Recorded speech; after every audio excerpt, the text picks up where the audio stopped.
Shall I start now? Yes, ma'am. Okay, sir. Sir, ma'am. Hello, welcome and namaskar to all present over there. I'm Richa, your today coordinator, and we are glad to announce that Research Foundation of India is organized two-day workshop.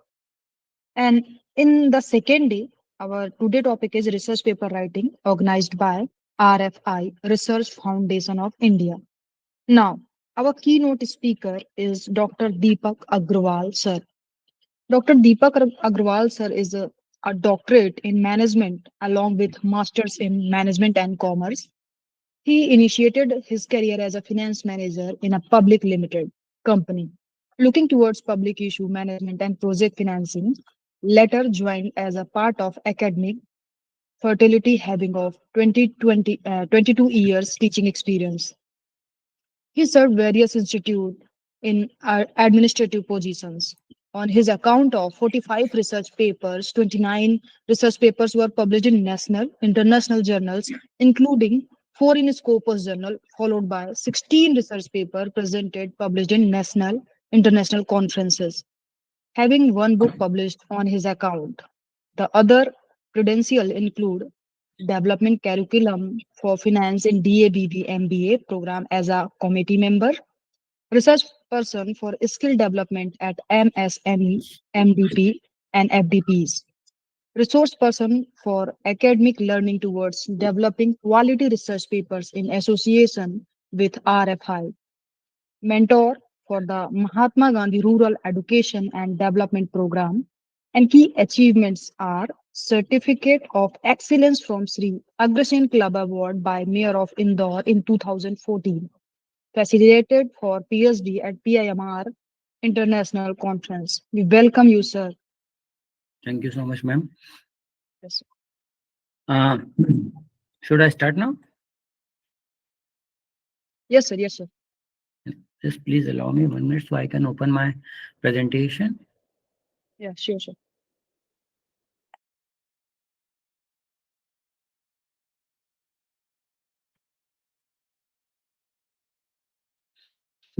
On the behalf of RFI, I welcome you all. In the yesterday's session, definitely you have learned a lot related to sources and fundings, project fundings, grants. That is very, very beneficial, not only for the institute, but for your career upliftment too. And the next topic for the today's session, and that is related with the research paper writing. Although I hope that most of them are already in this academic field, they would have developed the many of the research papers which has been published in some good reputed journals. So that is the foremost importance in the present scenario. Nowadays, it has been made mandatory that either your paper should be either published in Web of Science, Scopus-based journals, or at least minimum UGC CARE 1 or 2 is the minimum requirement. So in that case, the level of paper, the quality of the paper, the content of the paper, the statistical tools and test applied, this all makes a major difference and required for a good publication, for in a publication in a good journal. So in today's topic, we are just going to polish ourselves. That is, what are the elements must be considered while developing a good or a quality research paper. So I'm Dr. Deepak Agrawal. I'm a director in Lal Bahadur Shastri Institute of Technology and Management, Indore. These are the some of the basic elements which we are going to discuss in today's session. What are the motives behind publication? That what are the pre-steps to be required before looking for developing a research paper? In the meantime, what are will the process to be followed? Once you are ready with the paper, then what are the other elements to be included in it? Then, sorry, something related with the plagiarism, that is again an important element. We have a time constraint, so I will try to cover as maximum as it is been possible. Then referencing, citations, and the basic elements related with formatting of the paper. So these are the major contents.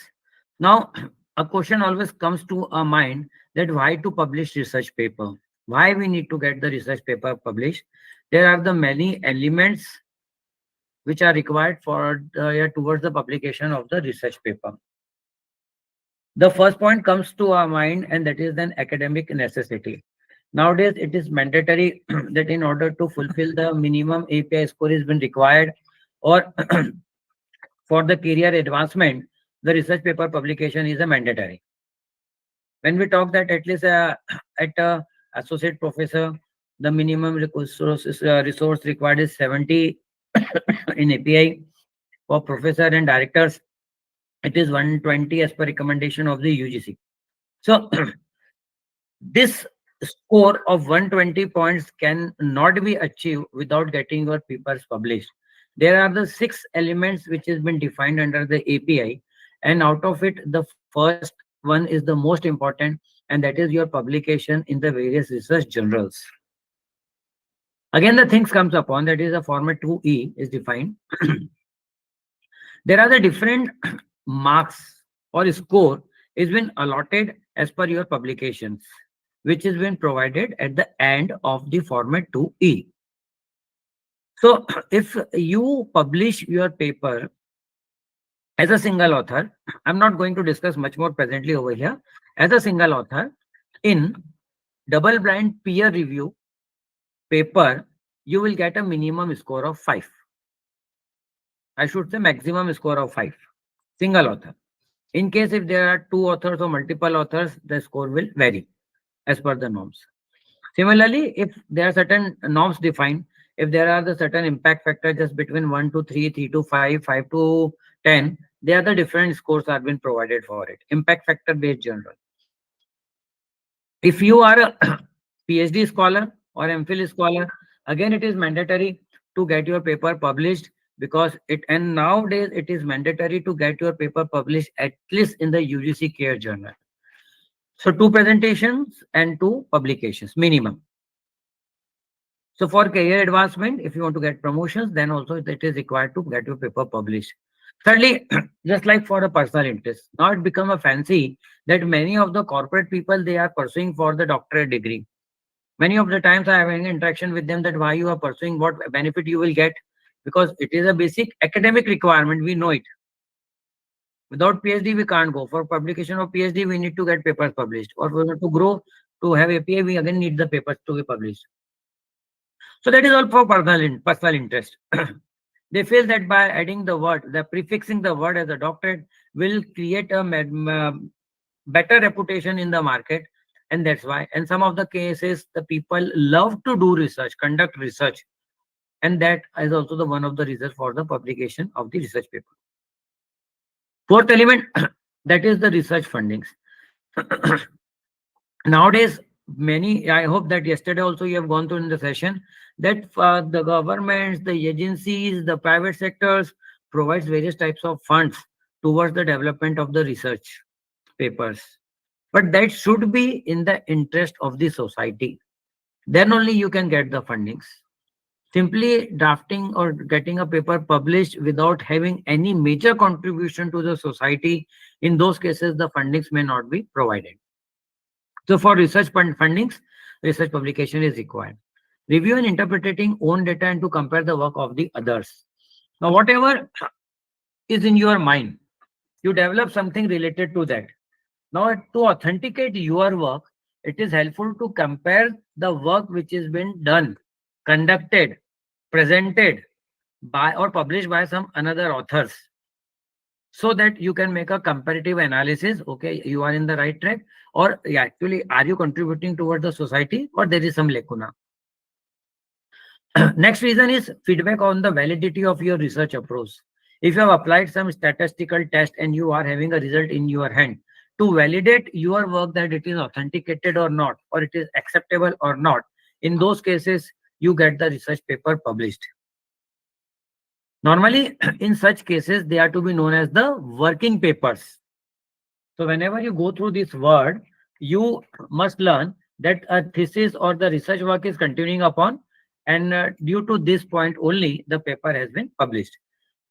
This paper can be modified before finalizing it. So you need to remember this factor also. Knowledge building to other researchers in their work. Definitely your work is going to help others, and their works is they're going to help you yourself. Recognition in the academic community is always a creditability. Once you get your paper published in some good publication, it will improve your credit in the market, in academic community particularly. Then helpful in public understanding of a research question. Some real life situation. There is a traffic jam. How to overcome this traffic? What should be the timing of the signals? What we do is to conduct the research. We will classify the whole task into different time categories: peak hours, normal hours, and what should be the break time, from which side the traffic is coming more. So this is ultimately trying to understand a real problem and again trying to get a solution for it.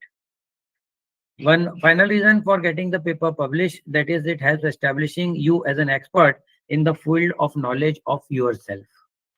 So these are the many of the reasons we want to get our papers published. You just recognize yourself at which point you feel yourself comfortable at the present position and why you want to get the paper published. Now, these are the three steps involved while you're going for the publication in the research. There are three basic elements. That is pre-review work, development stage. That is the second stage when you are in writing the paper, developing a paper. And once you are ready with the paper, now the next step to be required, just like selecting the appropriate journal, grammatical checks, formatting, and all this comes under the post review.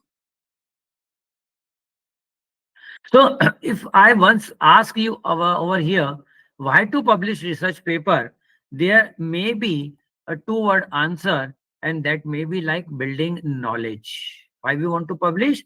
So we want to create knowledge, build knowledge through research. This may be the one of the answer. Now, how to create knowledge through research? So these are the few questions which may comes to your mind.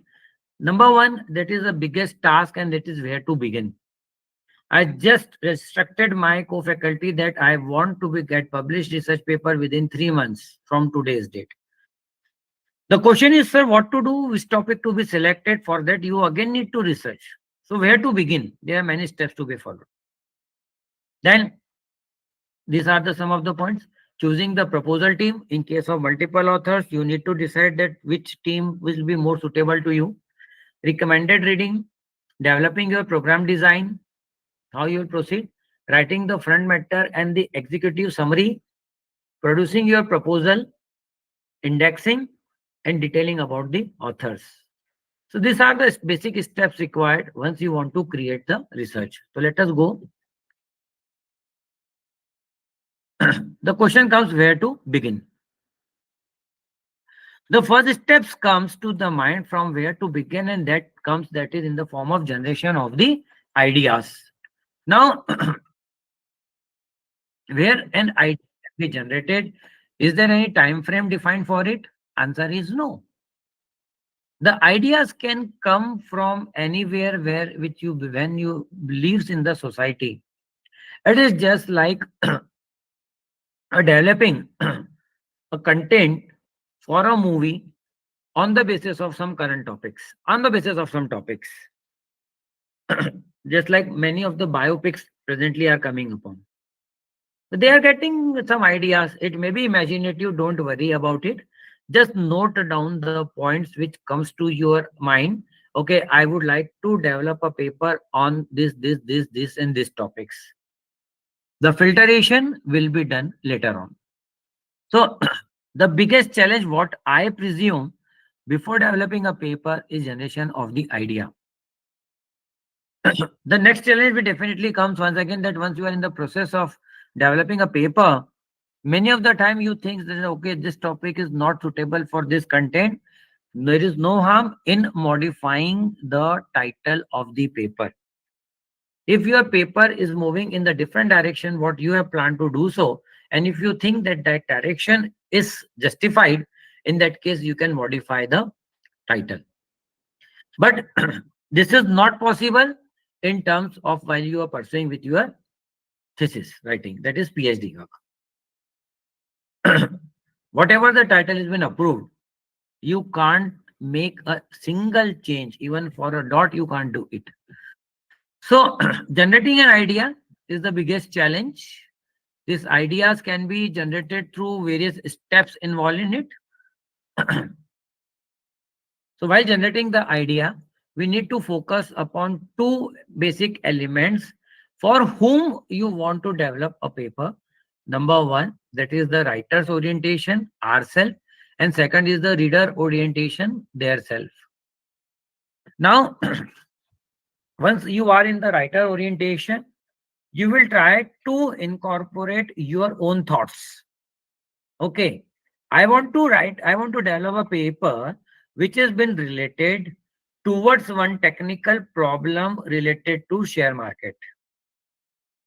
How the share market movements varies at different time duration, different time frames. This can be a topic for me. This is my orientation. I want to get a result and satisfaction by developing a paper. So this is having a personal orientation, writer's orientation. Here, the language may be technical. Secondly, a challenge that your paper will be, yeah, need to be submitted and presented in front of those who are ready to understand those concepts. If I am talking about an IPO pricing, this concept may not be very, very familiar with the science fraternities.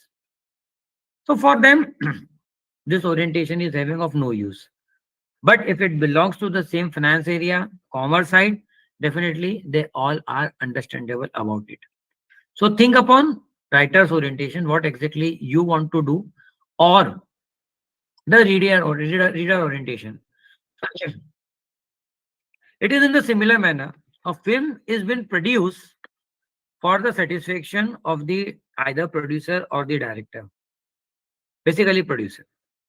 Secondly, the film is been produced for the mass audience, reader orientation, those who want to see. So it depends upon your choice. So what exactly reader wants to get, how much they understand, what are your target audiences, this all need to be pre-decided, and then you should start writing. Okay, I want to write something which is related to the pre and post effect of the election on the society, or the financial implication to the GDP of the country which arises due to election in the nation. So this is a reader orientation. They want to understand, okay, this is the impact. We are going to spend for 10,000 crore rupees in the election, and that is an additional burden to the country. So frequency of election should not be like that.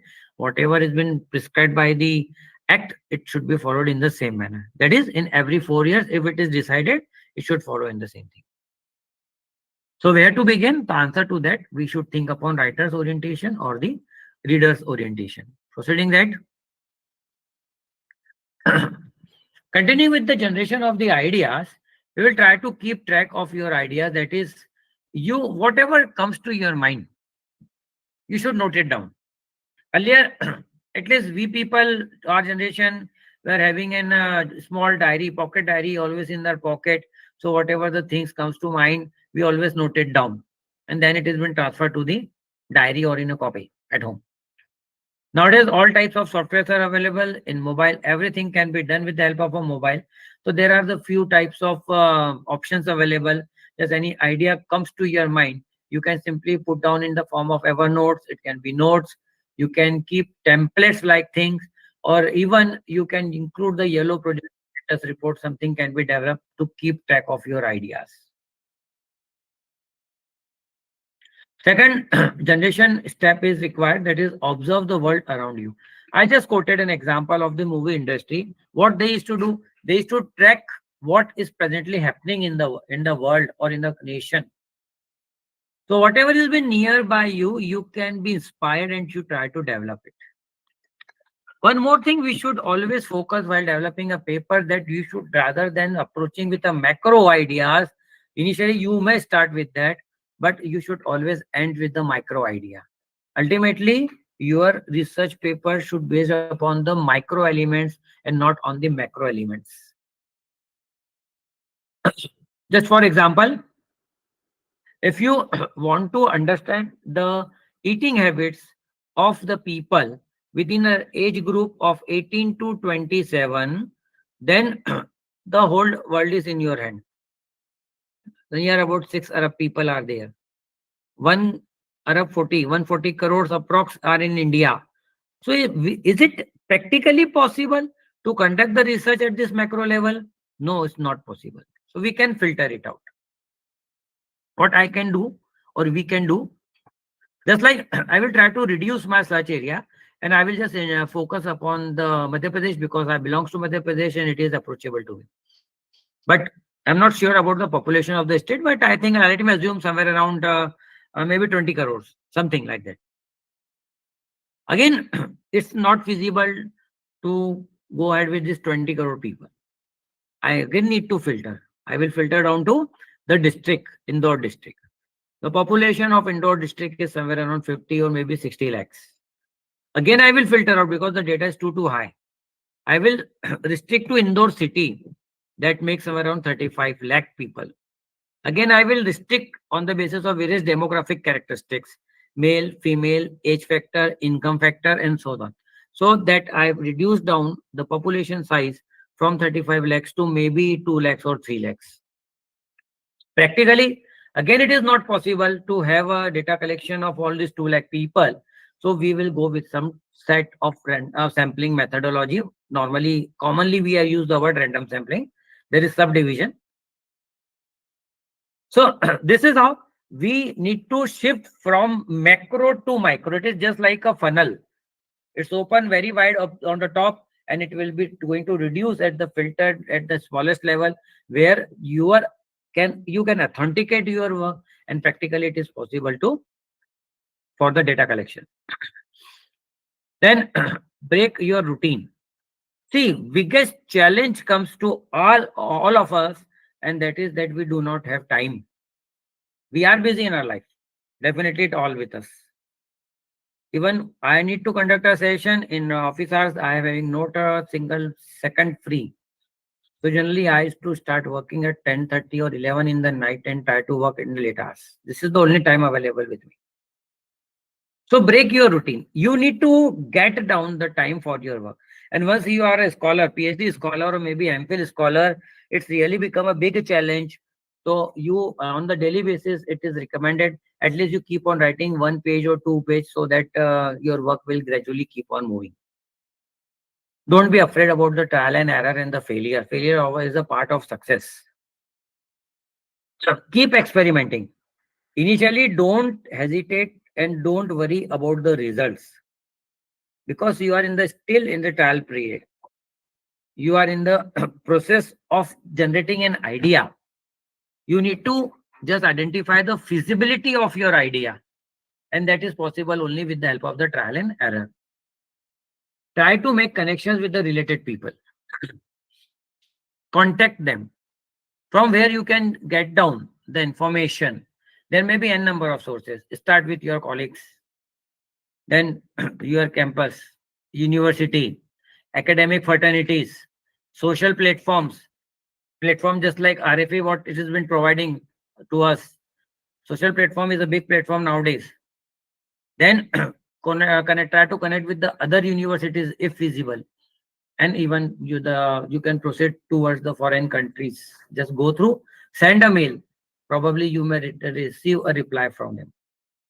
So connections are equally important. You should be capable enough to make decisions in your work. That is required and finish where what you started with. You started from point A. It is just like a vicious circle. You will just go move it from A to Z and again connect from Z to A. Otherwise, if there is a gap between Z to A, then you will not able to decide what actually you want to do. And most importantly, and that is express yourself. This is the biggest challenge. Not only the students but the faculties hesitates to express themselves. So presenting your paper is more important what I think so as comparing to get it published, because you will get the immediate feedback from the audience once you present the paper. Although we all know the conditions of the conferences, there are hardly 7, 8, maybe 10 participants who are going to present the paper. Rest of them are not. They are only interested in getting the paper published. In virtual world, you may get 4, 5 papers more to be presented through online mode. But express yourself. Unless and until you do it, you will not get open, you will not get the actual feedback, and that becomes a big task. So, proceeding ahead with the topic, that is idea generation, what we initially discussed.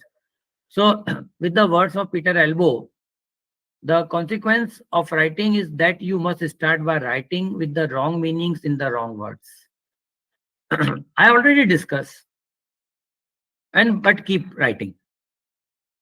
So don't worry about the things. If you wish, because it is all in your hand, we will decide the result later on. If you wish, if you assume the sun rises from the west, you will note down that point. That we will decide later on from which direction it rises. We'll use either compass, or we will use the expert's view from the which side the sun rises. Even don't worry about the grammatical words, meanings, and all these things. Just forget about it. You simply jot down, okay, these are the topic on which I should try to work. These are the points I would like to work upon. Keep searching, keep hunting, but keep writing. Unless you get the right meaning in the right words. I started writing that the sun rises from the west. I started writing, I keep on discussing with the many of the things. I followed the various theories, I downloaded them and I read them, I wrote, and then I came to in the conclusion, okay, I was wrong. Actually, the sun rises from the east and sets in the west. But you are now in the right track. And this will come only when you start writing. And only in the end you will know what you are saying. So this is the statement given by Mr. Peter Elbow. So for that, for idea generation, they have divided the whole work into the 4 broad categories. First one is the brainstorming. Brainstorming is nothing, is simply what just jotting whatever the ideas keep coming to your mind. कहते हैं ना अंतरात्मा से लड़ना. So it's just like brainstorming yourself and keep on noting in fact. Free writing, free flow. Don't worry about the pointing of the ideas. Whatever comes to your mind, you just keep on writing. It can be in the paragraphs, it can be in the bullet points, it can be in any of the mode. Even what you can do, you can just create an idea map. You can see in the right side of your screen, this is an idea map. This is the main idea generated by an author. This is image courtesy, which has been taken from writing process from there. And there are they have identified 2 to 3 ways. It is similar like what we are doing SWOT analysis in terms of case analysis. So we have identified 3 ways. Again, major idea, sub ideas has been notified over here. They are again been subdivided, here subdivided, here subdivided, and you keep on growing this map. It will provide you the specific idea, and accordingly you can put over. The 4th element comes over here, and that is the modeling. Now, modeling is something which includes the actual facts and figures and your imagination, which has been combined together. I want to fly in the air. This is actual, we can fly. But I want to fly in the air with my car. This, although it is practically available nowadays, although in today's newspaper also, they said their booking has been done by one of the company has just processed. But even you purchase that car in Indore, would it be possible that you can fly this car? Okay, just I will go to the answer later on. But when we're talking about the modeling, this is somewhat imagination that we need one car which can not only travel on the road, but which can fly in the air too. So there are some imagination included in it, and hopefully you may get something new in your mind. Something creative can comes to your mind, and this is how the idea generations can be there. Particularly in the field of sciences, it is most commonly used. They used to think extraordinary, and then only the new research comes upon, and the new products comes to our life. Second step is choosing the proposal team.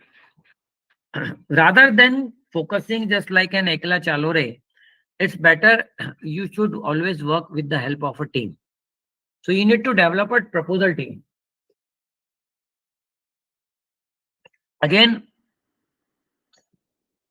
deciding the team is a big challenge because you should and you must always have those people which is actually going to really help you out.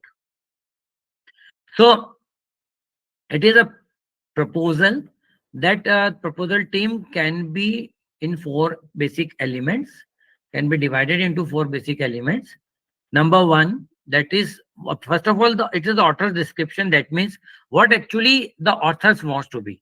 Like I am the author, I am the principal author basically, who wants to develop the research paper.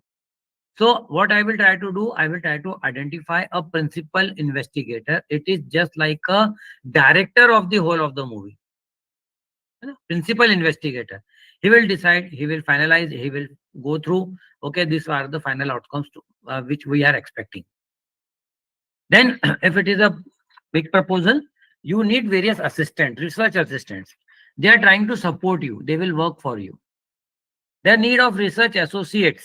When you are really in a big research work and the huge big team is been decided, then you need the various associates at different categories who are capable enough to conduct the research. And definitely, once we are dealing with the human beings, there is always need someone to direct them, and finally, we need a research director for it. So, considering these four elements, you can have a proposal team, research proposal team. In case if you want to wish move single as a single author ahead, there is no harm. Even there can be two authors, but in that case, you also divide the work accordingly so that there should be no ambiguity and there should be no conflicts amongst the ideas of both the authors. So, second step is choosing the adequate proposal team.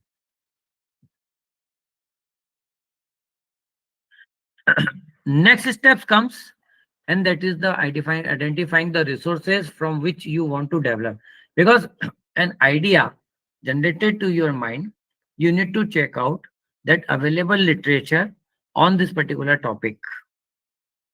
It might be possible for you the idea is unique, but already the work has been done earlier. In such cases,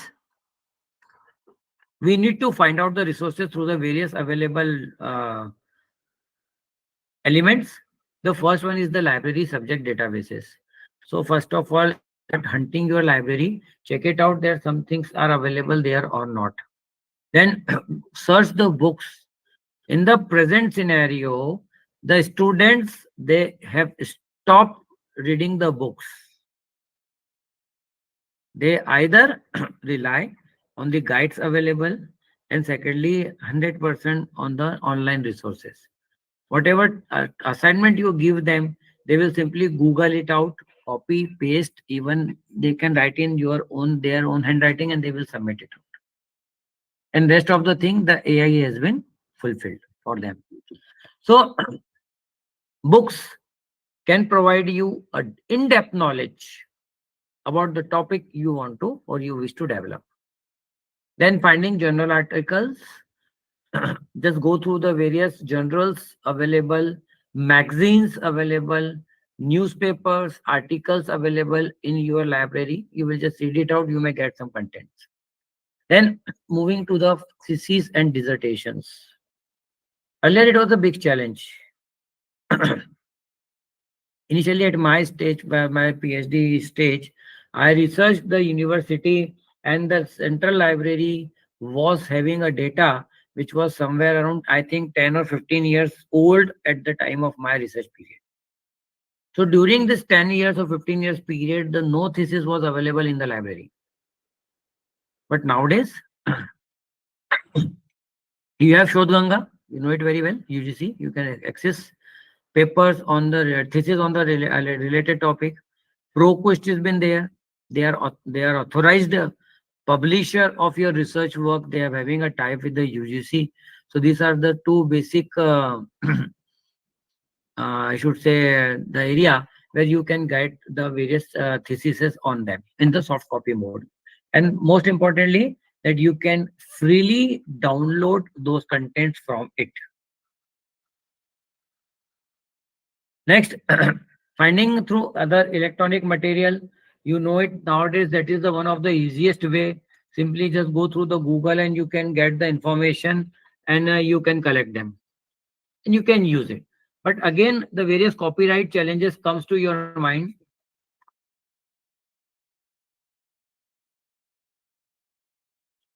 Those copyright challenges you need to keep upon, otherwise violation may create a big problem.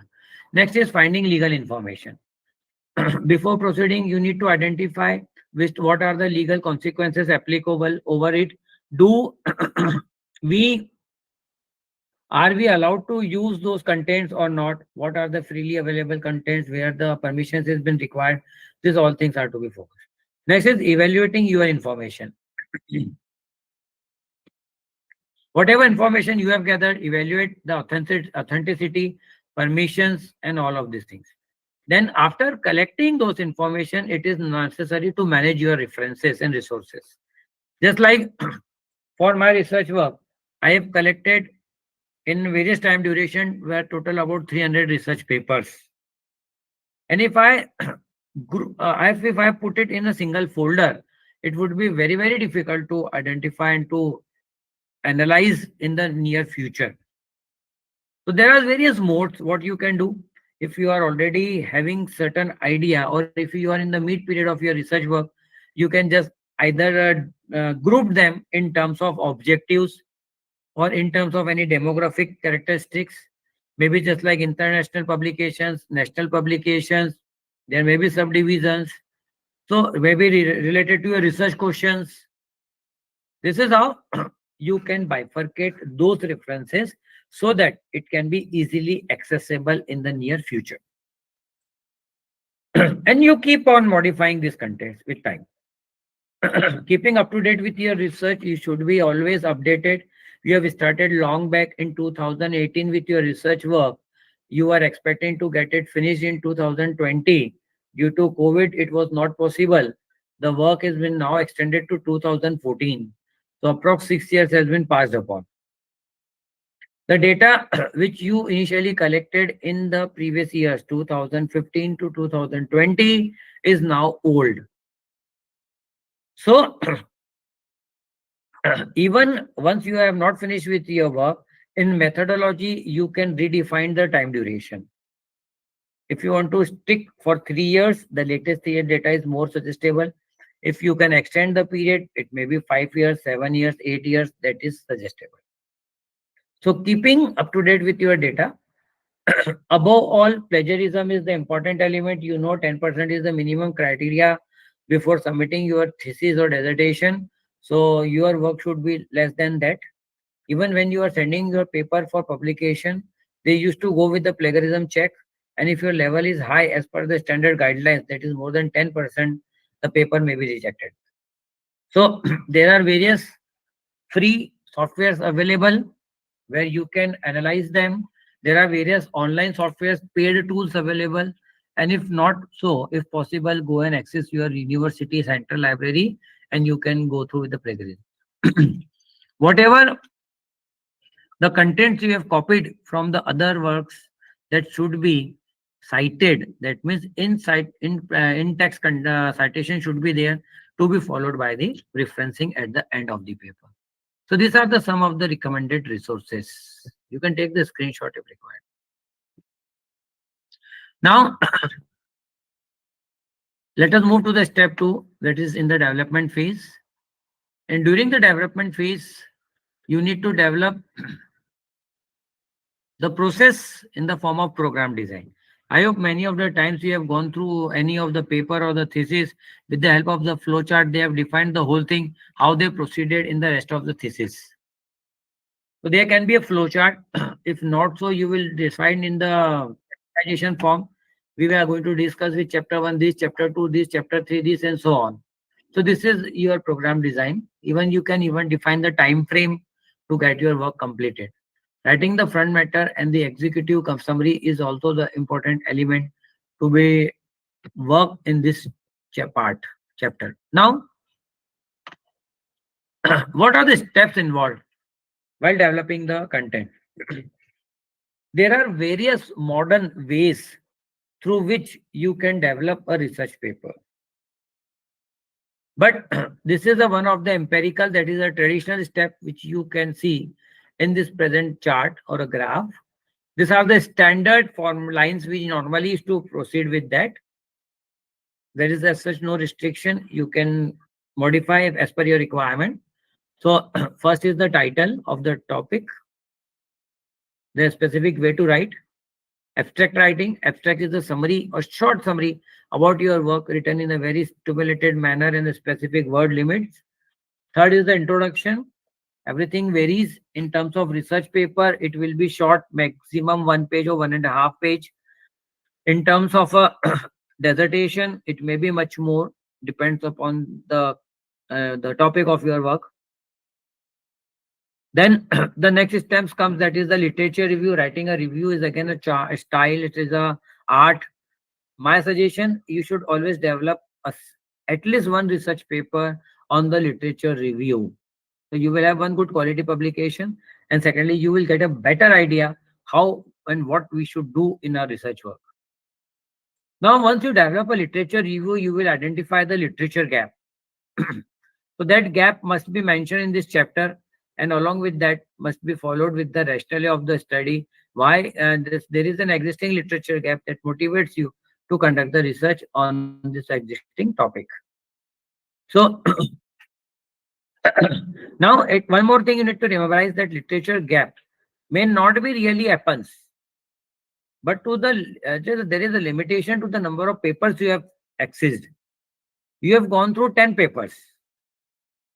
You identified some gap, but might be if you have gone through more that numbers, maybe 25, 30, 50 papers, your existing topic may not be as an element of a literature gap. So we always used to specify that as per the literature studied by ourselves, we identify this gap, and this factor motivates us for conducting the research on the existing topic. Rationale and justification for your work. Now, here also you can include the questions, research questions, but my suggestion you include just before to the objectives and hypothesis. You have a freedom to decide. It's not like that. So now, when we talk about the objectives, it must always match with the title of your work. Everything is in your hand. If you feel once you are developing a paper, you think that following three objectives are more important, but it is not actually aligned with the title of the paper, and if required, you can modify the title so that it must match with the objectives of your work. But once again, please remember that in terms of PhD work, the title is approved in RDC. So once it is been approved, you cannot modify it. So in that case, your objectives must be lined up with the title of the work. Now, to provide authentication or a base to the objective, we can apply the various statistical tools. And to apply the statistical tools, there is a need of an hypothesis and the testing. So we know it that there are two elements. One is the null hypothesis, second is the alternative hypothesis. Null hypothesis is usually the statement which we want to reject. Rather than using the word reject, which we want to does not accept. This is the technical term. So it's again a question comes that always your paper must contain the hypothesis. No, not necessarily required. In case of a descriptive paper, There is no, just like hypothesis is not required. But if you want to make a comparison with certain data, facts, figures, in that case, the hypothesis should be there and a suitable test must be applied to get the outcome. Next comes upon with your methodology. I assume that from the introduction to objectives and hypothesis, almost everything is available offline in an online mode. But now your ideas comes upon. Methodology is a process through which you are going to proceed in your work. What will be your objective you want to proceed with it? Data period, data size, data collection, source of data analysis, then hypothesis methodology to be defined.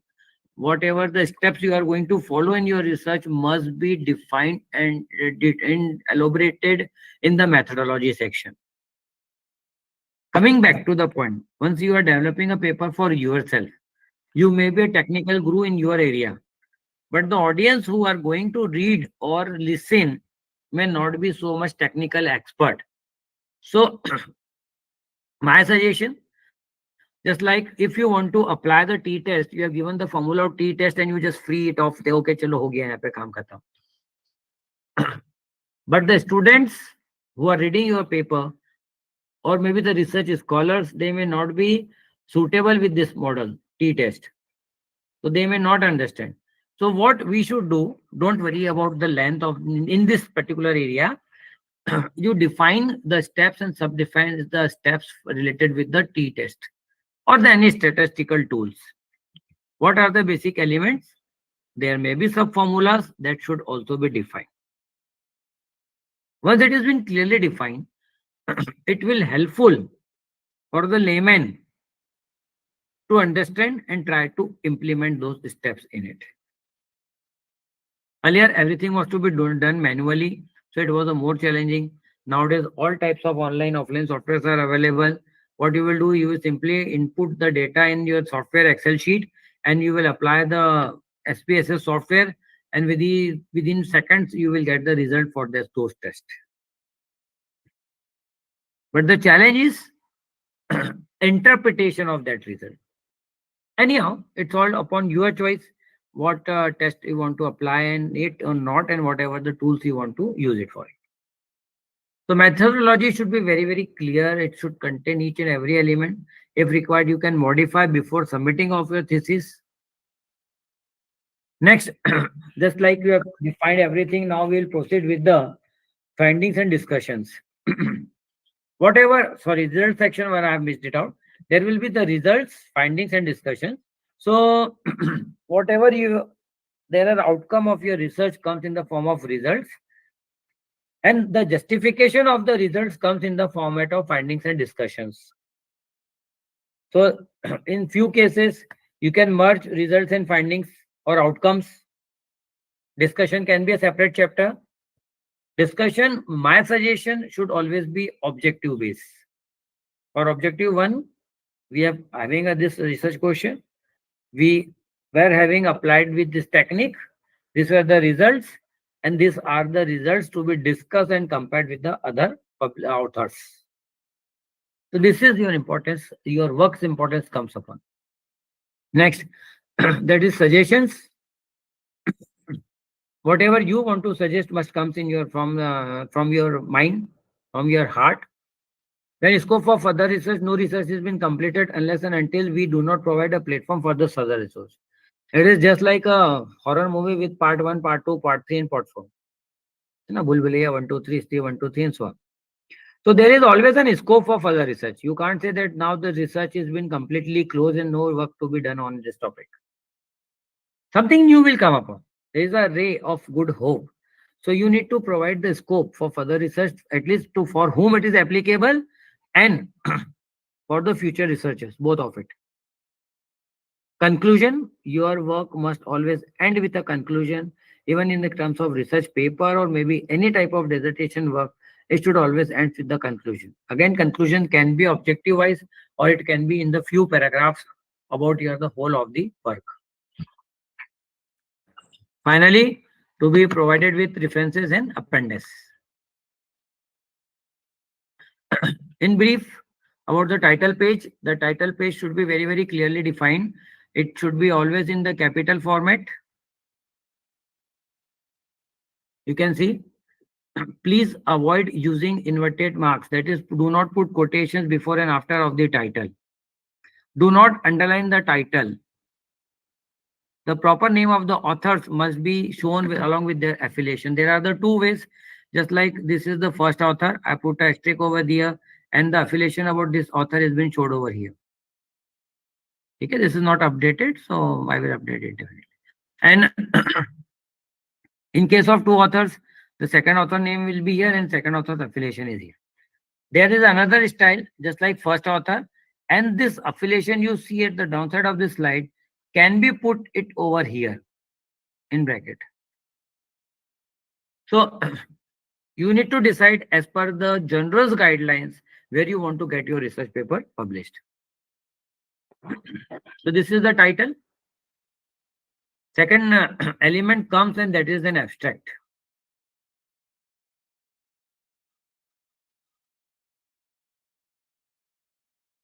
Abstract is a short summary about the whole of the work. It can be finalized at the end of the work because it will be modified number of times. It should be like a Gagar mein Sagar because it should be very, very informative, eye-catching. Whatever your work should be written in such a manner so that all the meaningful outcomes and results must come in the form of an abstract. The very first author just go through the abstract. If it is found satisfactory, will they move further? Otherwise, they will move to some another paper. So first couple of sentences should focus on about the study, why you want to do and why. Include major findings in a style that is a general readership can read and understand. You should the sentences should be very simple, free from grammatical error, and no use of jargons. Means typical word should be avoided. Avoid detailed experimental procedure and data. Abstract should be short and effective, and usually the size should be of 200 to 250 words. So you can see in the right side there are the various agencies defined the size of the abstract. The APA style recommends 150 to 250 words. MLA styles 150 to 250 words. Harvard 100 to 300 words. AMA length is restricted to 175 words.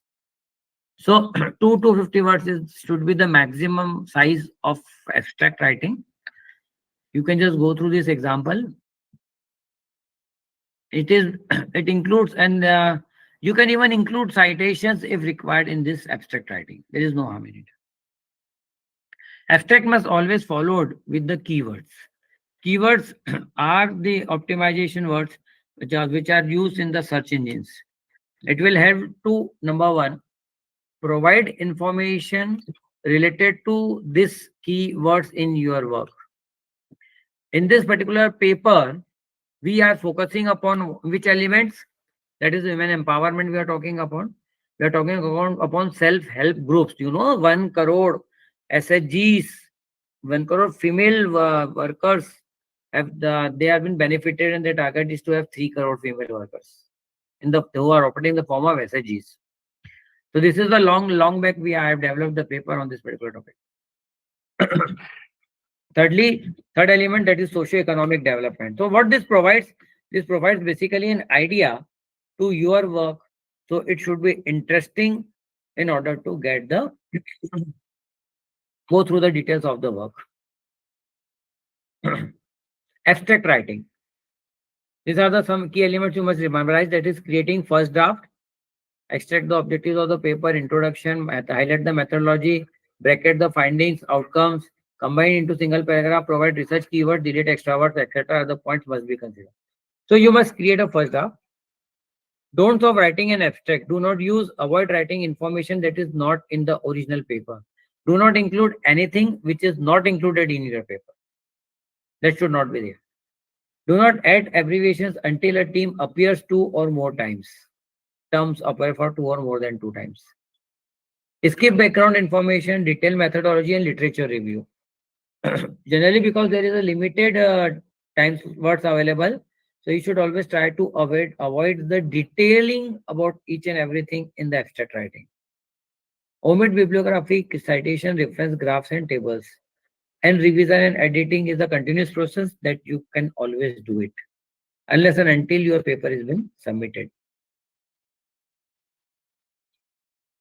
So we are ready with the title. We are now ready with an abstract. And now the next step, that is writing the introduction. Introduction provides a complete information related to the topic on which you are trying to develop the research paper. It should be it will be descriptive and should be in multiple paragraphs, short paragraphs, simple writing. It must include chart, graphs, and authentication to your the data and charts whichever you are presenting over here. Means source of information. Now, the benefit of introduction, that is, it provides a brief description of the topic, statement as to why the topic is all about, why we want to conduct the research, worth researching, or why it could be we want to conduct the research. The introduction should be found interesting, otherwise it becomes very dull. Scope of study, where it will be applicable. Overview about the rest of the paper, that is the end of the introduction part before summary. Number of papers, pages 1 to 2 I have already talked upon in terms of research papers. It can be 10, 12, 15 pages in terms of thesis writing. Next, you can use the table charts as already been instructed. Now, there are the various studies which provide the information about the length of the topic. These are the various studies conducted by the other groups, various groups. So as per text, studied near about 61, 62, 500 papers uploaded at PubMed Central during the period of 1621. Still the updated data is not available. The median of introduction is 553 words. I'm talking about research paper. Long, which is somewhat related to 21 sentences or the 4 paragraphs. And 90% of the introduction were between 245 and 140, 1245 words. So you can see, I'm talking about introduction, not abstract. So it can be small enough. If you are in the print media, then all the content will be small, shorter. And once you are with the online work, you can extend them. So this is the suggested guidelines. It all depends upon your choice and the contents, definitely. Next is literature review.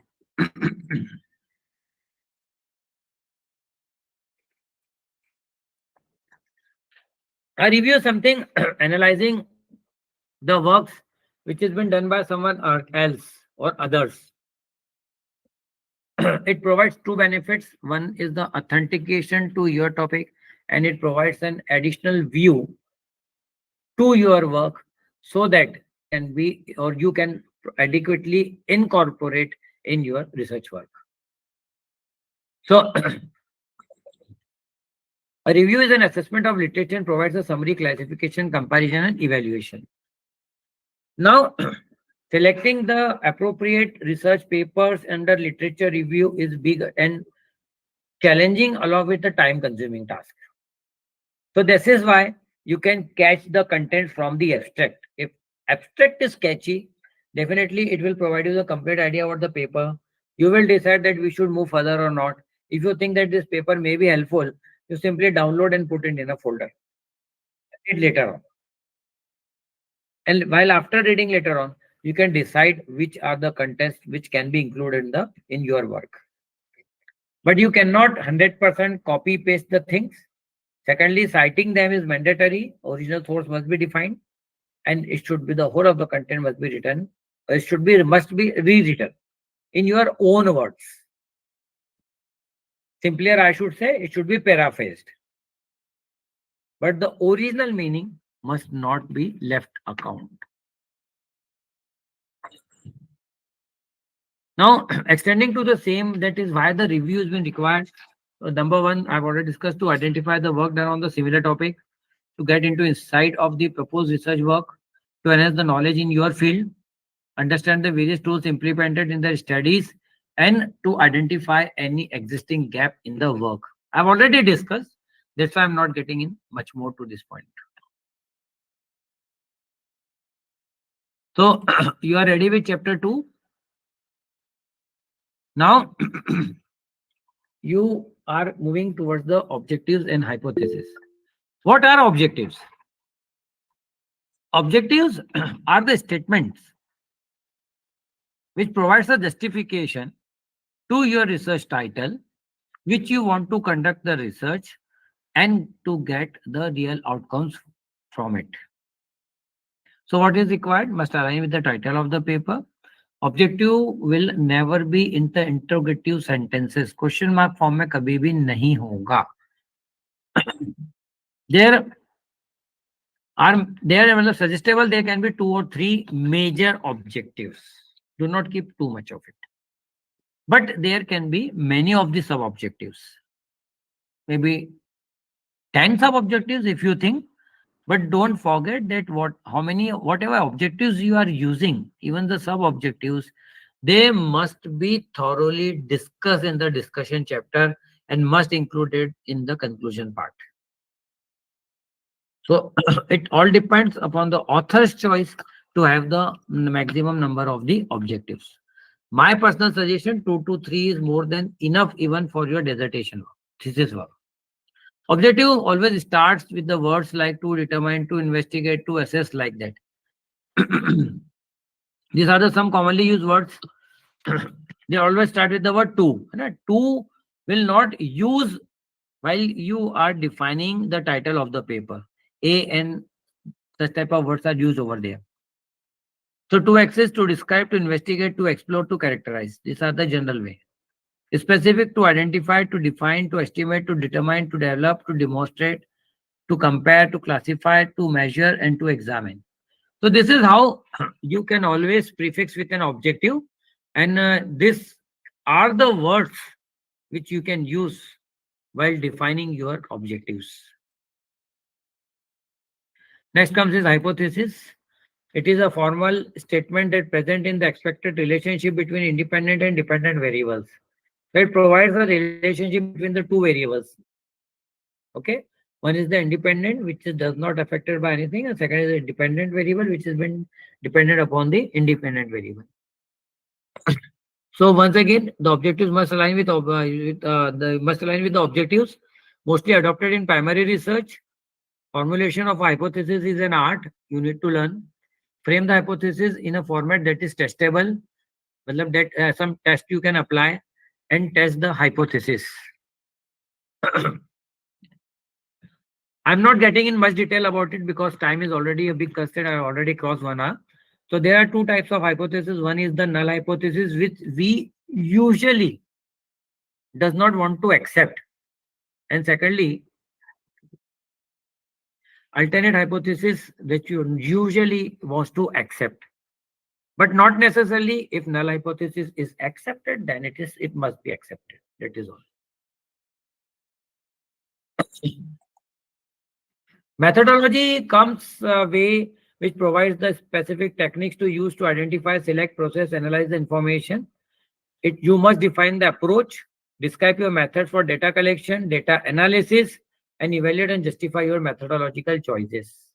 In the initial part, I have already discussed that you should be very, very elaborative in methodology, defining the methodology, time duration, time frame, sample, sampling, methodology, sample size, tools, everything must be very, very clearly defined. If you are developing a research paper, maximum 2 pages or 3 if required, you can proceed with that, not more than that. There are various types of approach. You can take a screenshot. So there are the various approaches, just like analytical approach, descriptive approach, empirical approach, quantitative approach, qualitative approach. There are various approaches you need to decide. Then there are various data collection methods, just like sampling method, then period of study, data collection tools, data analytical tools. These are to be included while defining the methodology. Fine. After this, the second last part comes to the research work, and that is the results and discussions. Results are the outcomes of your study. They are the findings of your research as what you define in the methodology. The result section should set out on the key experimental results, including any statistical analysis you wish to apply or not. Just like one of my scholars have gone through research, and we were, due to the limitation, because the topic based upon the current data, and the concept is very very new, so we need at least data of 6 years, and it was not practically possible to collect the data of the 6 years. Only one company came and fall under that criteria. So for a single company, we use the statistical tools, and for the rest of the things, we applied the graphical analysis and the ratio analysis. So these were the limitations to us. So this is what we need to focus upon. But the use of statistical tools is always recommended in case of quality research. If you want to publish at the international level without quality publication, without advanced statistical tools, your work will not be accepted. So in that case, don't hesitate to take the help of an expert, those who are in this particular segment. Now, uh, the results and discussions should always be written in the past tense. Don't use present tense or the present future tense. Show your understanding on what your data suggests. It should interpret and explain your results. These are the steps to be included while discussion. Discussion of others or thirds must be included. See, you have talked initially in the literature review. Now, what you have identified to justify your results, you need to compare your results with the results of some another authors. So that comes under the discussion part. So whatever you are with your outcomes, that doesn't matter.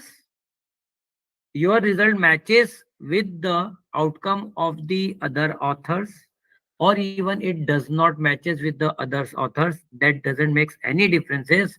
Whatever has been there, but must be included while discussing your chapter. And don't forget about citing the things. Try to include the answers to your research questions under discussion topic. Like that, the same example, once we were finalizing the topic, when we are finalizing the thesis, we need to realign the objectives of the work with the results, and on the basis of those objectives, we need to realign the research questions. There was not a major change, but some minor modifications was been required. It always happens. Justify your approach. You need to justify, because this will be a question mark, interrogative mark to your work in when you are presenting it. Why you approach this, or why you use this approach only, why not any other?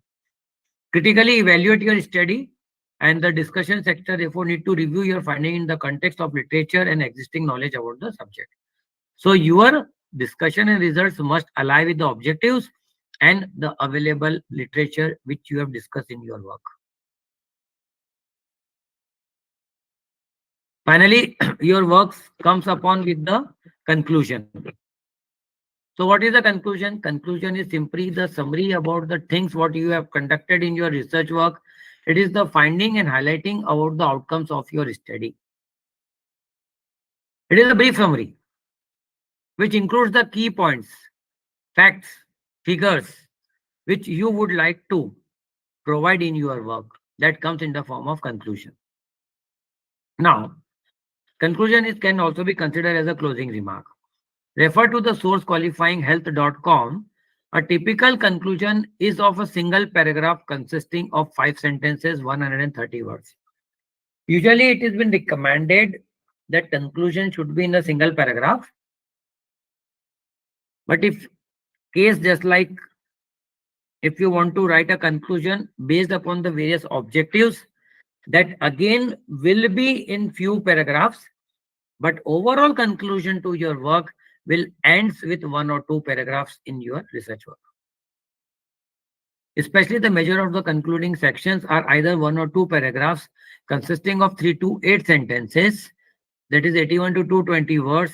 That means the number of word counts was average, the mean count is 201 words.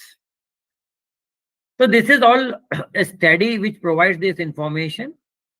There is as such no mandatory norms for it, but it should be short and must provide the complete details about your work. You started with abstract. Abstract is the first window to get enter in your work. A person is interested to go through the conclusion, so the person wants to actually determine the exit door before getting into the deep ocean of it. So if the entry gate has been there, exit gate is making the person comfortable for your work, then the author gets into it and the read of the whole of the work. So this is why the conclusion should also be very, very attractive. This is just an example for your glance. The same HSB is in the two paragraphs, and here the word count is 232. So these are the brief steps which we follow while during developing a research paper, during developing phase. Now, once you are ready with your paper, let us proceed further with the next step, and the most importantly, that is the plagiarism checking. Plagiarism is nothing, simply copying and pasting someone else's work without providing a credit to that person or a source. But then too, it is necessary that whatever the contents you copy must be remodified in your own work. This is the work. This is actually my own research work. Even if I want to use in some another paper, I cannot exactly copy and paste the whole of the same thing in that research paper. Number one thing. Even for our own work, the self citation has been required. I need to provide my source for what was the publication date, etc. Was been done for this content. This is how the plagiarism try to protect you. There is a different session which can be conducted about it. Full 1.5 hour session can be done on it. So what are the standard ethical ways to avoid the plagiarism? You can use facts, figures, charts, diagrams, photographs, theories, etc. as it is, which has been published by any other sources. But don't forget to acknowledge the source, that is adopted from, taken from, copied from, the source, whichever it is been there, and the date of accession, on which date you have used that content. Suppose I've included one table which has been copied today from one of the site. So I need to provide the source. Okay, this is the source. Secondly, today's date I need to mention, because the web pages are dynamic by nature. Today this content may be there, tomorrow may not be. So the original source is mandatory. Even if you have put someone else's ID in your own words, you need to provide the credit, the source, along with inverted commas. Carefully document and record every single source you read and use. Do not cut corners when it comes to the aspect of your research. Manage your source by meaning a reference managing tools. So what they want to state that carefully document, record each and every source from where you have collected this information. It is mandatory. Without sourcing, you should cannot include it. When you copy paste from the internet, provide the adequate web resources. This all comes under referencing and citation, so you need some additional time for it. Even when you use any of the electronic sources, journal articles, then the full URL must be provided.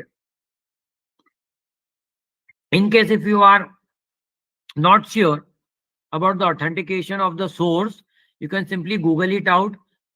You can send a mail to the source for the approval and the authentication of the contents.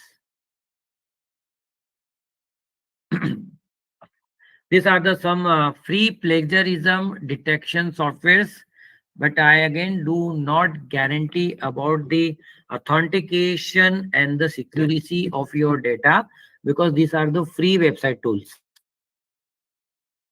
Just like Ulkund is to be a license-based content, universities normally have a refers to this Even you can directly send your content to this site because it is authorized by UGC. That's why we have a faith on it. They nominally charge. I send one paper with a word limit they are having. So it was having approx 300 pages work. So they charge 150 and they have submitted the report instantly. Through Urkund I am talking. This is what. But these are the free available tools. They have a word limit of 1000 words or 500 words at a time. But be aware while using it, because in the back, if they are just maintaining your data, nothing can be claimed. A brief differentiation about citation referencing. Citation is the in-text hold. That means whatever you are referring within your text work comes in the form of citations, and while you are detailing those citations at the end of the work comes in the form of referencing.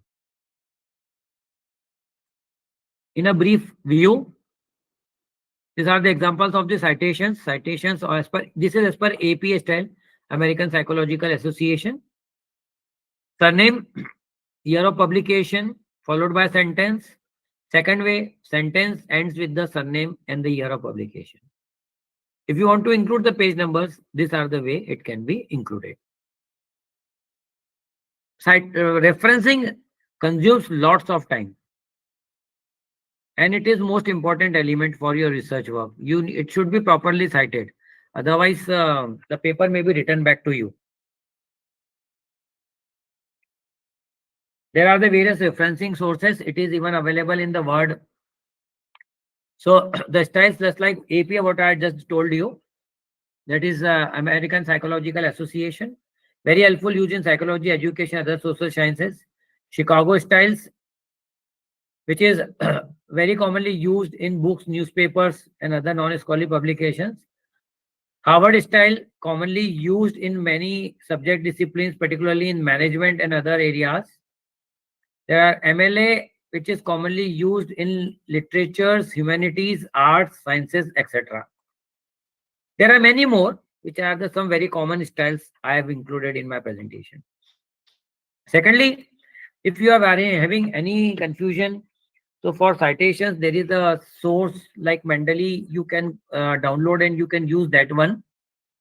If not so, MS Word softwares also provide you the facility for defining the references and citations. Now, this is the post-research work. You need to format a research paper. Don't worry in the initial manner. The size of usually the paper size is A4 size. Uh, if your work is going for the binding, it is recommended 1.5-inch gap in the left side, and for the rest it is 111. So 1.5, 111. Otherwise, it should be 1 inch from all the sides. So through layout, you can define the margin, you can even define the size, etc. And you can define using, or even you can custom settings can be done by yourself. So this is all published in the form of author's guidelines. Next is indentation. Indenting, it depends upon your choice. In every paragraph, you can leave half-inch space, just like this quoted example, or you can directly start from here. It's all your choice which manner you want to proceed. This can be defined in the layout section of MS Word, or it can be manually adjusted. Next, page numbering. Then there are the various ways for page numbering, but my suggestion, simply follow the numbers, that is the Arabic numbers. You can see there are the various styles, but simply write 4, 1, 2, 3, 4 like this. It can be either on the top or at the mid bottom of the work pages. Line spacing, again depends upon your choice. Usually it has been recommended 1.5, but once there is a space constraint in the printed journals, you can reduce to 1. Otherwise, 1.5 inch is the recommended space for it. Leave 2 space between the 2 paragraphs. It all depends if you are working with 1 inch for each line. You can have 1.5 inch for each paragraph. So this is how you can proceed with that. Tabulation, they are the different styles for tabulating the data. The table work must always come and the source must be provided at the bottom of the work and it should be in the center part. Similarly, for graph, figures or charts or graphs words are can be used at the below of the graph, not on the top. Table comes on the top and the graph works comes at the bottom and then source.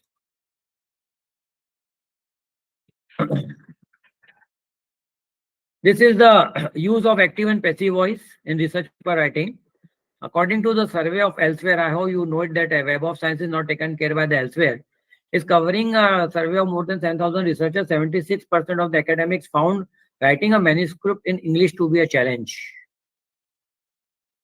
Particularly when we talk about the Indians, to a certain extent, they are comfortable in writing the English, but even if required, you can use the expert's help or various softwares are available, grammatical checking softwares are available. You can use it to overcome the grammatical errors.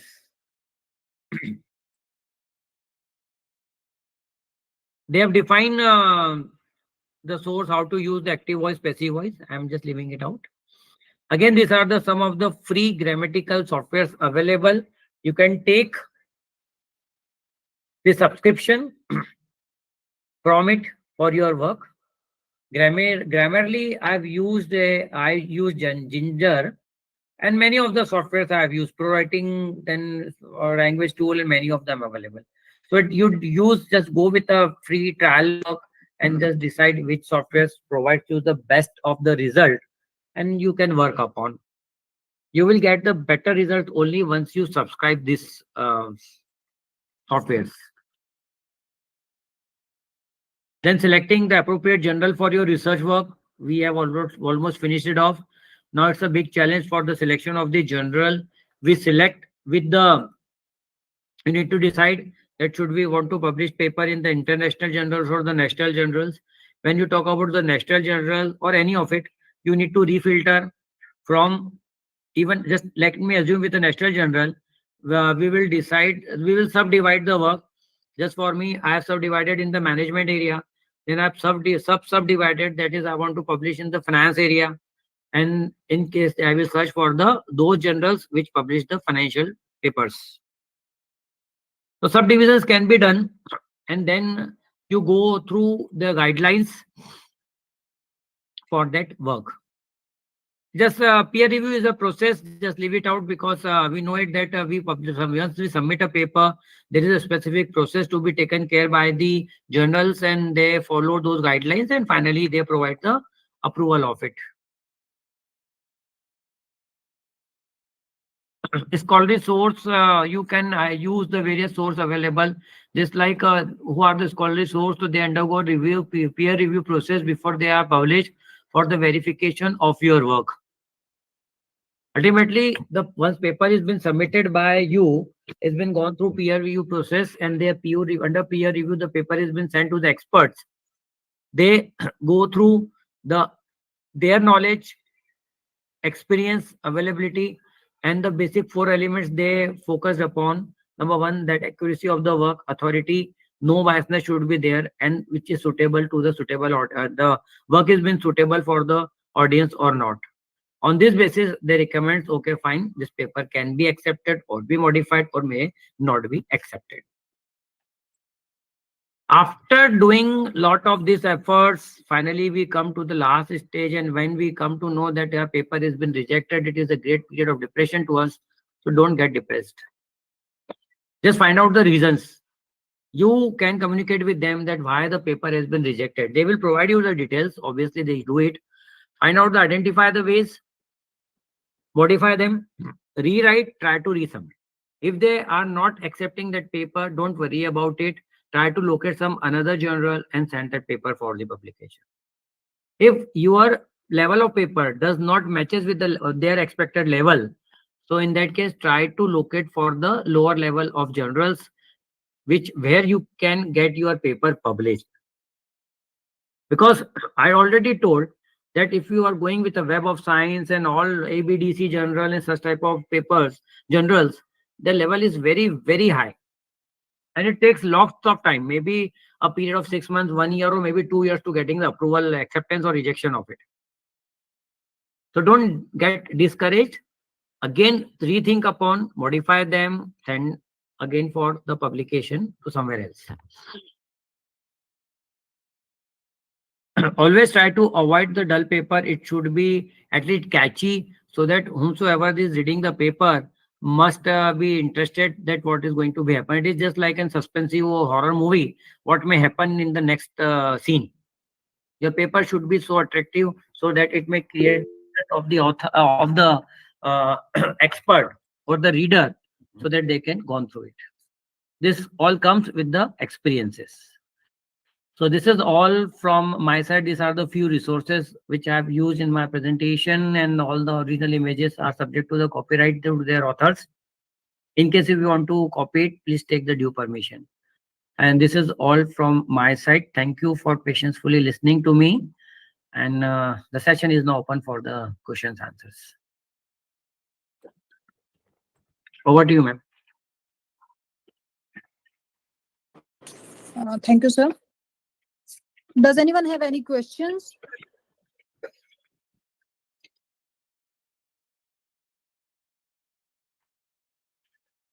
I think, Yes, sir, participants. anyone have any questions?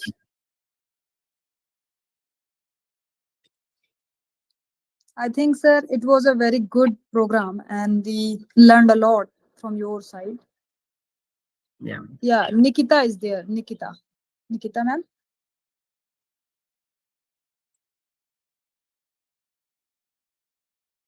Yes, please.